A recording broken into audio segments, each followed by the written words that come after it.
Magandang gabi po sa inyo lahat, mga kapatid. Magandang gabi po. Happy Midweek! Ngayon po ay wala si Pastor Harry. Siya po ay sa embassy. Ngayon siya at sabi na sa akin ng Lunes ng gabi.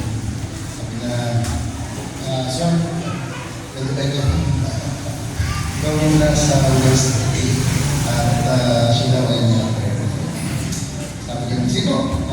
Sige, ako na lang muna ang nagsasalita. So siya po yung singular, ako po yung plural.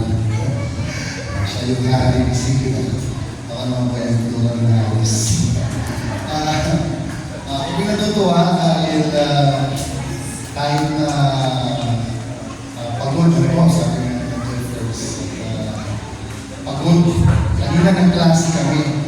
Ang klase, panalangin ng mga kabataan, naglinis ng mga kaibigan ng kagaya natin, ay ito pong tinatawag natin na, yan, sa ating harapan. Narito ako, Panginoon. Dinugtungan na po natin ang mga tema ng kada araw. Yung muna ay pag-ibigyan palayahin, freely. Tapos yung, hindi pa ako nakarating mo dahil meron kami ginawa niya. Family day natin. Kayo nakarating kayo. Ako parang maos. Bulan na lang boses ko. Ang family day. Ang akali. Elementary okay pa mga pero akali kadami natin. So, namalag na pagod. Nilagdan po ako sa pag-aaling ko ng gabi. At yan. Ngayon po ay ang ating pag-aaralan na ay nakatema pa rin tayo doon sa text of sa Isaias 6, ang talaga natin ay 8. Yan pa rin yung ating pinag-aaralan.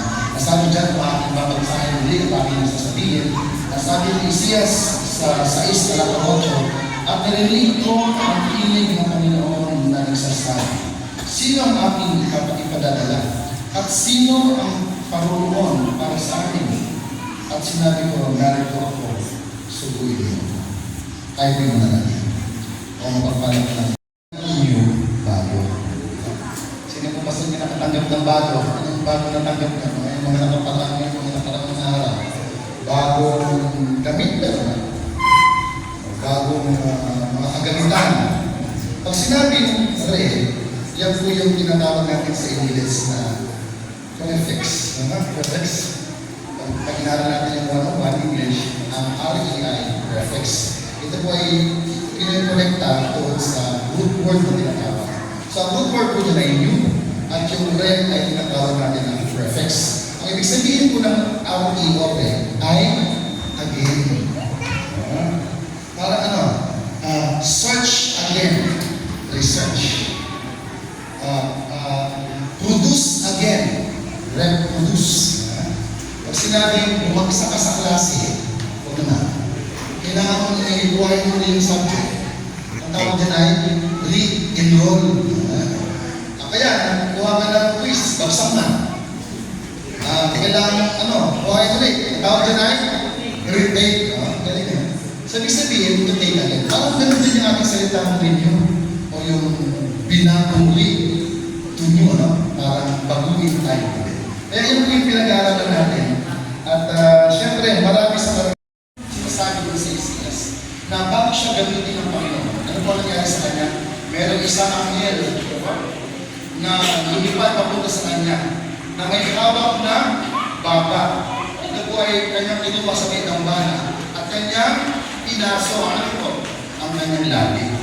Ibig sabihin ko, bago pala ginamit ang tao ito, ay ano nangyari? Siya po ay kailangan pa munang pasuin. Ang sabi dyan, bago natin gamitin, bago tayo magparami sa Panginoon, dapat tayo ay munang babaguhin. Mahirap ito. Mahirap lang, sabi ko nga, parang ang hirap ng magiging tulong natin sa susunod ng taon. Kasi, yan, sa mga, dito sa ating church. Pero, sabi ko nga po, siguro sa tulong ng Panginoon at sa kanyang biyaya, ay magagampanan natin ang ating mga pamilya. So, sabi dito, merong may isang pastor. Siya may pag-pastor. Meron siyang nakita doon sa likod ng kanyang simbahan. isang pastor, nakita niya, isang sirang gitara. Nang pagtingin sa gitara, walang perdas, may basa, gasgas, madumi. Tapos ay may mga kasal-kasal. Sabi ng ilang tao, ng mga membro nila, itapon mo nila, madal, may pwede ka naman bumili. Marami mo tayo mabibili ng gitara. Pero itapon mo nila, kasi parang wala na yung silbi. Alam mo ginawa ng pastor? Inubig niya. Siyempre nililis niya, inayos niya, ilagay niya ng kwerdas, itinono, at tumutog na alam ko si Jeffers, tumutugtog ko ng basag na ngayon, bandurya. Ako ba tumutugtog din ako ng bandurya? At ang hirap ng itono ng basag, lalo na yung gitara, pag kahit anong tono mo dyan, pag kinumpas mo rin kwerdas, tono, gumagano ng kahit maayos. So, ang ginawa nitong pastor, inuwi niya, inayos niya, at kinabukasan, yung Sabadong sumunod na yun, ginamit niya po yan sa pag-aaral. Alam niyo, sabi ng mga kapatid, yung pagtugtog ni pastor, ang pinakamagandang tugtugin na rin ito ng ngayong Sabado. Saan po galing yan? Sa sirang gitara. Anong ginawa? Inayos. Ginawang bago at hindi siya bago. Andito po yung tinatawag na Kristiyanong ngiti. Nakakagawa ko ba kayo na ito? Nakangiti ka. Pero sa loob mo, parang mabigat ang iyong dinadamdam. Marami kang itinatawag, marami kang nais ibigay sa Panginoon.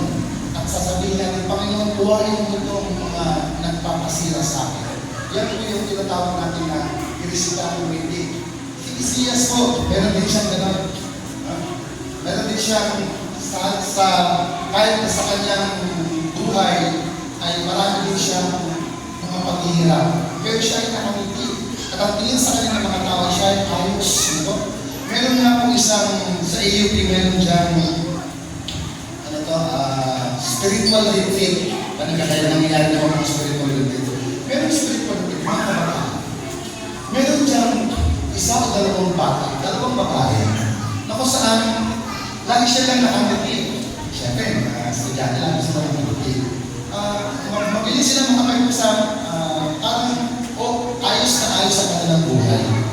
Alam niyo po, nung nagkaroon ng panalangin, matayimtim na panalangin na nangyayari. Alam niyo itong dalawang babae na lalaki na nakangiti, sila po ay umiyak. Hindi ko alam kung bakit. Pero sabi nila, alam niyo, nung nagkaroon na ng pag-uusap at nag-uusap-usap sila, ang sabi ng isang babae, alam niyo po, ayaw ko na magpanggap na ako ay okay. Ayaw ko magpanggap na ako ay walang kasiraan. Ayaw ko magpanggap na ako ay masaya. Gusto ko po maging tunay. Kaya nung siya ay nanalangin, siya po ay tumagis niya. Dahil sa nagpapanggap siya, na siya ay ayos. Yung pala, sa looban niya, marami siya. Ano ba mga story? Sabi ko kami sa bahay, dapat pala series tayo, marami tayong kwento. Sa kanya kasi may init ang ulo sa akin. Palaban, hindi naman. Kasi kami din, iba rin. Sa akin naman, ako naman ay, alam niyo mga kapatid, ako po ay lumaki ako sa pamilya ng mga Adventist. Sa tutusin po, ang tatay ko ay pastor. Kung hindi niyo natatanong. Siya po ay pastor ng Adventist. Kami maliit pa, mga ganyan, kami po ay nagbabahagi na ng mga bahagi sa may crusade. Abay, kapulog sila sa akin. Sabihin niya, kaya sa pawitin mo, di akin naman ako. Parang na naman natuto. Pero ito yung mga kapatid sa likod ng gandang buhay namin. Ang nanay ko ay literature evangelist. Mula nung siya ay dalaga, hanggang siya ay mag-retire, literature evangelist siya. Alam niyo mga kapatid, hindi kami nagutom dyan sa literature evangelist. Lagi kami may pera. Lagi kami may libro. Lagi kami may pagkain. Kahit saan kami mapupunta, Binyan, Baguio, Mindoro, lahat ng pinuntahan namin. Lagi ang mami ko, Sister Jen, ng top 1 lagi. So hindi pa rin siya nakakasama. Yung pangalawa naman, sabi, sumama naman kayo sa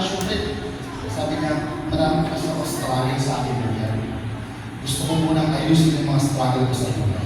Hanggang nung time siya ng wallet, hindi na siya nakasama sa mission trip. Dahil sa struggles. Yung pangatlo, sabi niya, alam mo, sa mga sa mission trip, sabi niya, actually po marami akong problema sa buhay. Marami akong defecto sa bagay. Physical man ako, spiritual. Pero alam niyo, sabi niya, marami akong defecto, pero nais ang pagkakapit sa Panginoon. Siya po mismo ang nakasama. At doon, nung siya ay pumunta, doon nagsimula ang paggaling. Hindi pagalingan, doon nagsimula yung agalingan sa kanyang mga nangis. Ito po yung sinasabi natin na, Panginoon, nandito ako, baguhin mo.